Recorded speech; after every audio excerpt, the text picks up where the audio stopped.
In today's video, I'm going to teach you how to make drop-down combo boxes in Microsoft Word and get data from Microsoft Access.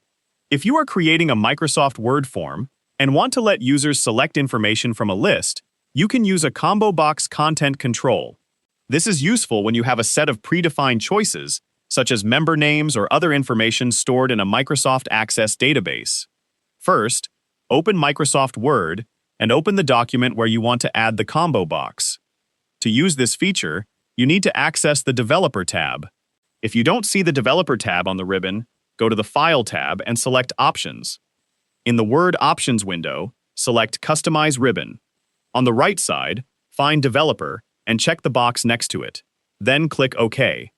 The Developer tab will now appear on the Word ribbon. Click the Developer tab to display the available controls. In the Controls section, look for the Combo Box Content Control. Click it to insert a combo box into your document. Once the combo box has been inserted, click on it to select the control. Then, on the Developer tab, click Properties. The Content Control Properties window will open. Here, you can configure the choices that will appear in the combo box. For example, if you are creating a membership form, the combo box can contain a list of members. Add the appropriate member information as the available choices.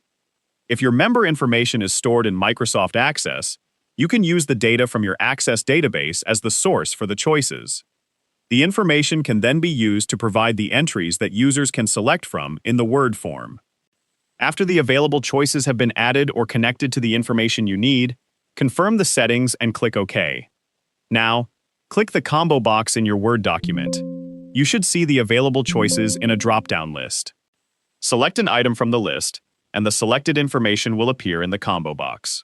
Using a combo box helps keep your form organized because users can select from predefined information instead of entering the same details manually.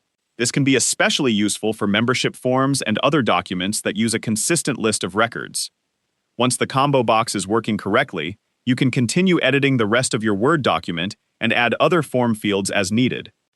And that's how you can make a drop-down combo box in Microsoft Word and use member information from Microsoft Access for your form.